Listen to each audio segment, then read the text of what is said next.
Fala, gente, dando continuidade àquilo que a gente se propôs a fazer, a gente está meditando, na verdade, Mateus 5. E o verso que a gente está meditando é o 3, né? Mateus 5:3. Abençoados são os pobres em espírito, porque deles é o reino dos céus. No último vídeo, a gente falou, né, sobre como Jesus, a importância que Jesus viu a ensinar o povo e por isso ele se assentou. A gente falou que o ensino de Jesus contemplou não só os discípulos, mas a Bíblia diz que a multidão também o estava ouvindo. A gente frisou a palavra felicidade, bem-aventurado, como uma palavra que Jesus deu ênfase a falar, e eu tenho certeza, por causa do coração dele. E aí a gente então começou a transcorrer sobre a humildade, né? Porque o texto diz, né? Abençoados são os pobres em espírito, outras versões diz os humildes, né, de espírito.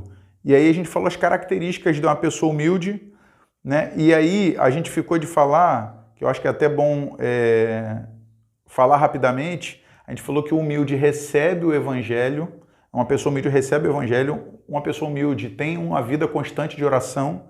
A gente falou que o humilde confessa os pecados, pede conselhos, reconhece os outros superiores a si mesmo. Eu não falei no outro vídeo, mas isso me chamou a atenção. Quem é humilde olha para o outro e o reconhece superior, né?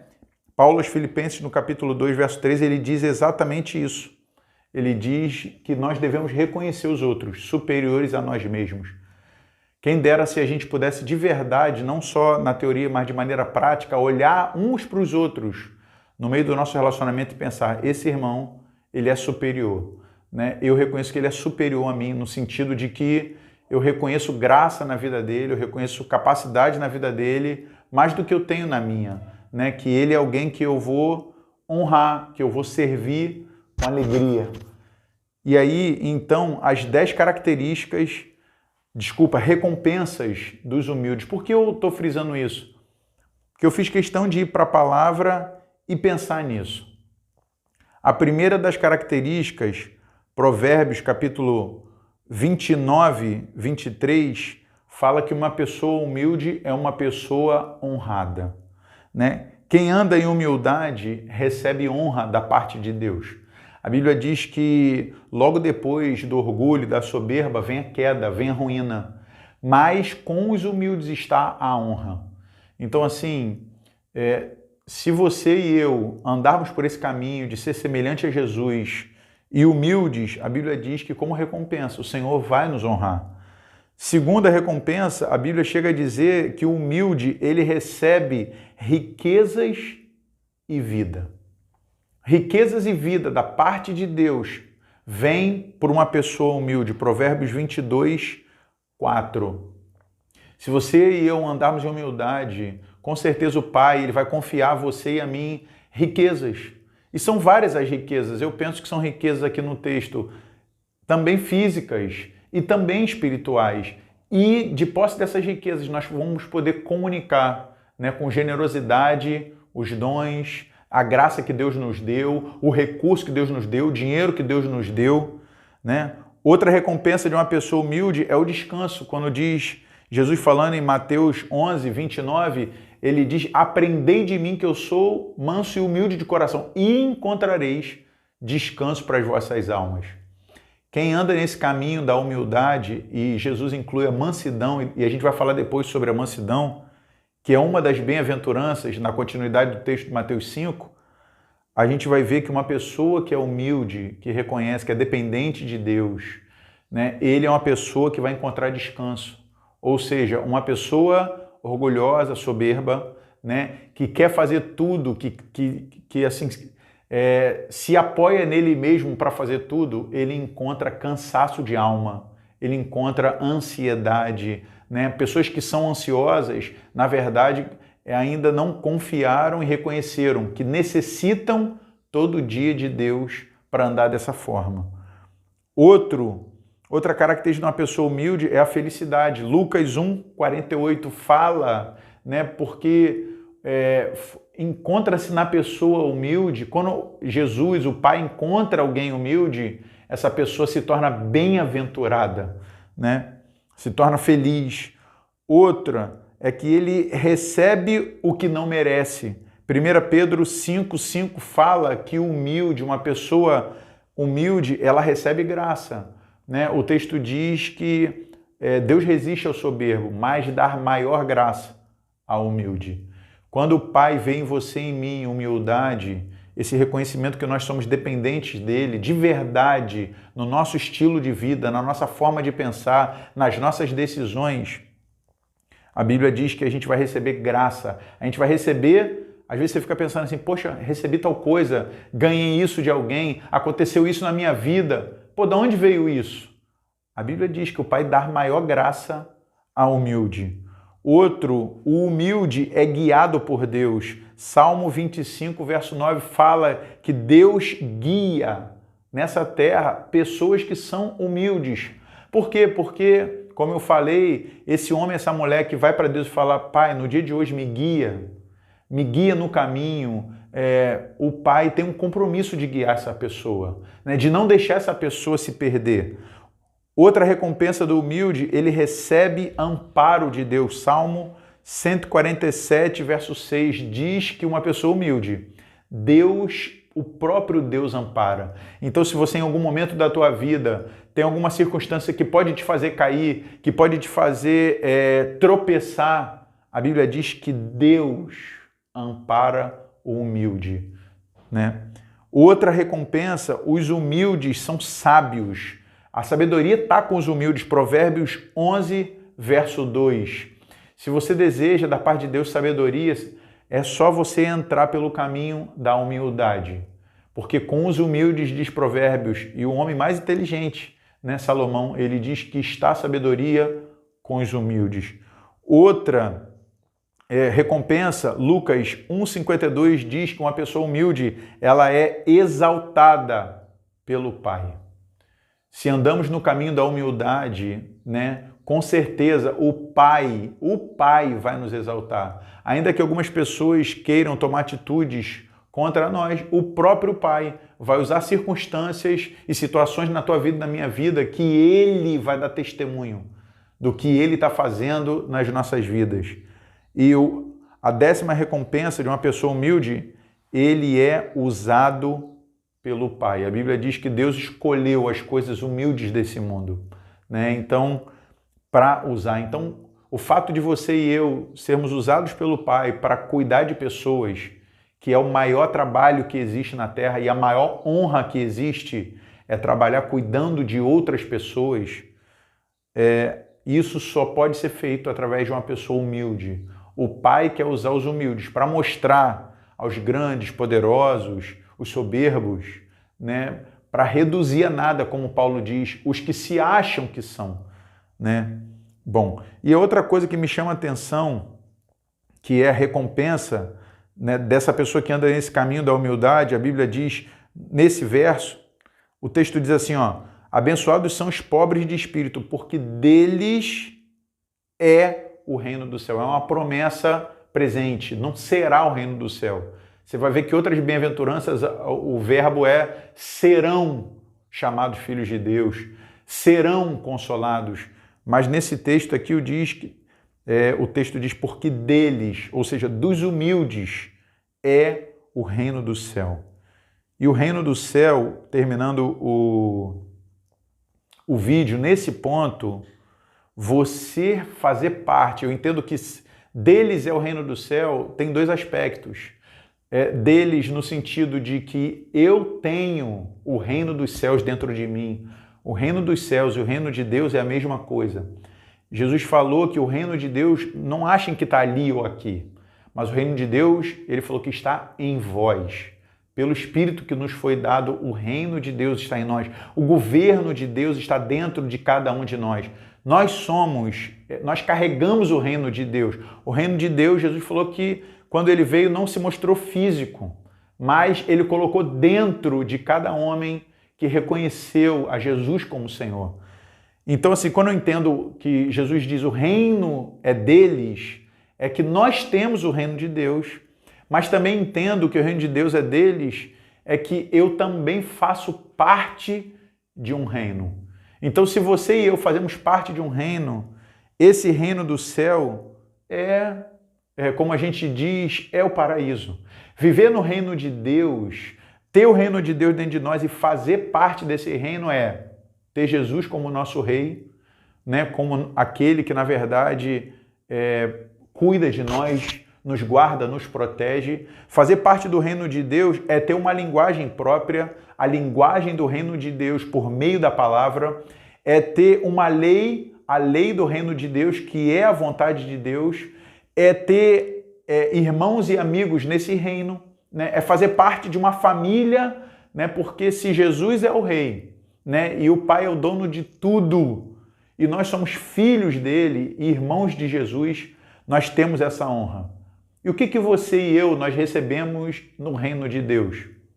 Eu poderia pontuar muitas e muitas e muitas coisas, mas algumas coisas me chamam a atenção. A primeira é que nós fomos libertos do pecado. Na verdade, o pecado, a carne já não domina mais a gente.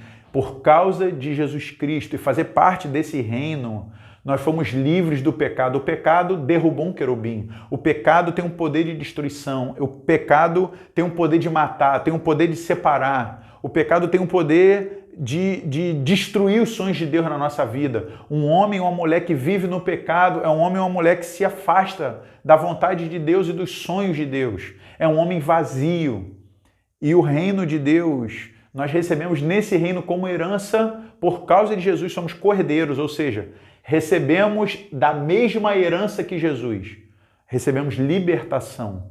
Como é maravilhoso você acordar de manhã e saber que você não está preso ao pecado, não está preso à iniquidade, você não é controlado pela tua carne. Outra coisa que é profundo no reino de Deus é que você recebeu justificação. Quem é você e quem sou eu para ser declarado justo diante do Pai? Mas por causa de Jesus, por fazer parte desse reino, deles é o reino. Dos humildes, nós recebemos justificação por fazer parte desse reino. Ou seja, vai chegar um dia que a gente vai estar diante do tribunal de Cristo e por causa da justificação em Jesus, porque a justiça que era para cair, né, sobre nós, a ira que era para nos alcançar, alcançou Jesus.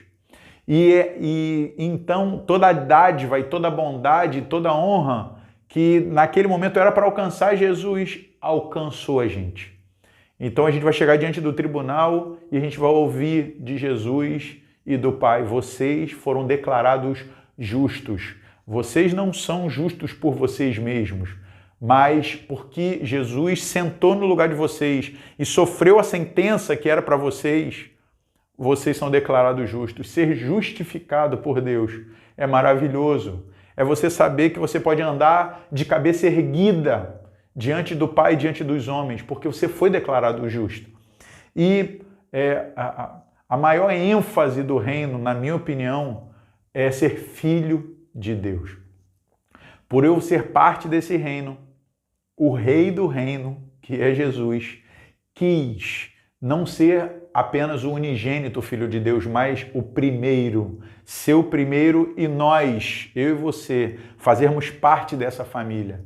Ser filho de Deus, isso é profundo. Eu ouvi uma vez um irmão falar, e eu acredito plenamente nisso, que nem na eternidade, com o corpo glorificado, nós vamos ter noção da obra e do que Jesus fez por nós. Nós não vamos ter noção da profundidade do amor de Deus por nós, a ponto de nos fazer, criaturas, planejar que nós fôssemos filhos de Deus. Quero te dizer, você que está assistindo, grava isso no teu coração. Você é honrado por ser filho de Deus. Você é honrada por você ser filha de Deus. Você carrega contigo a maior honra que existe na terra. Nenhum diploma, nenhum bem, nenhuma honraria humana é capaz de te dar, né, a nobreza de ser filho e filha de Deus, de poder se relacionar com Deus como o nosso Pai. O Pai de Jesus é o nosso Pai. Aquele que criou todas as coisas é o nosso Pai. Aquele que tem prazer em nós é o nosso Pai. Aquele que se regozija em nós é o nosso Pai. Aquele que nos criou é o nosso Pai.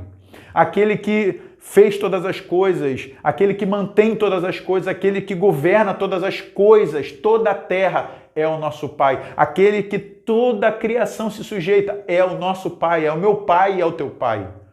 Então, fazer parte desse reino, felizes, abençoados, são os pobres de espírito, porque deles é o reino dos céus. Fazer parte do reino do céu é motivo de alegria, né? É como se eu dissesse, os humildes, os pobres de espírito, deles é o reino do céu, eles são felizes.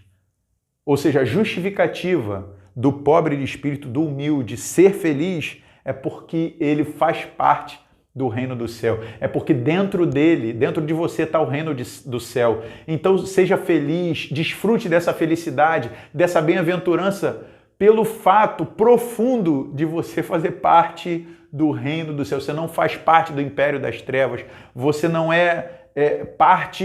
você não é massa de manobra do diabo. Você é filho de Deus, filha de Deus. Por isso nós somos felizes.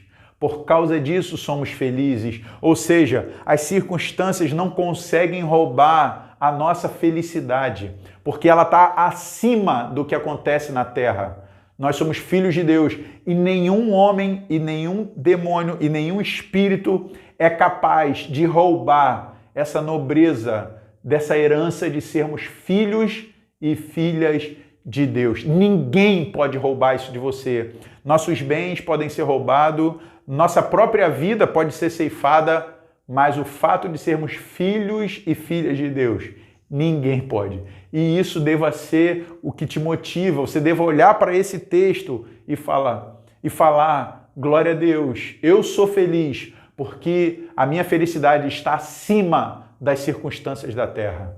Que você possa desfrutar no dia de hoje dessa graça, dessa bondade. Receba, em nome de Jesus, dessa felicidade. Você é uma pessoa bem-aventurada por ser humilde e por fazer parte do reino. Você é bem-aventurado, bem-aventurada, você é felicíssimo.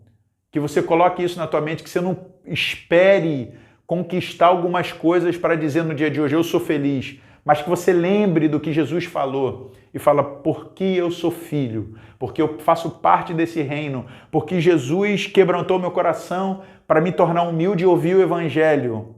Eu sou feliz. Bom, eu não estou feliz, eu sou feliz, né? Abençoados não é estão os pobres de espírito, abençoados são os pobres de espírito. Não é um momento, não é uma fase, não é uma circunstância, não é um estado do teu dia. Você é, né? É acima do estado, faz parte de você, faz parte do que Deus tem na tua vida. Que você possa desfrutar dessa bem-aventurança, dessa felicidade, em nome de Jesus. A gente vai seguir para os próximos versículos. O próximo, se eu não falho a memória, é bem-aventurados, abençoados os que choram, porque eles serão consolados. E aí a gente vai fazer um próximo vídeo do que eu tenho meditado sobre esse choro. Porque feliz é aquela pessoa que chora? Porque a pessoa que está com tristeza agora será feliz, será consolada. E aí, embora chorando agora, eu deva me ver feliz e eu devo desfrutar dessa felicidade. Como que conjectura isso? Choro com bem-aventurança, choro com felicidade. A gente vai falar sobre isso. Beijão, tamo junto.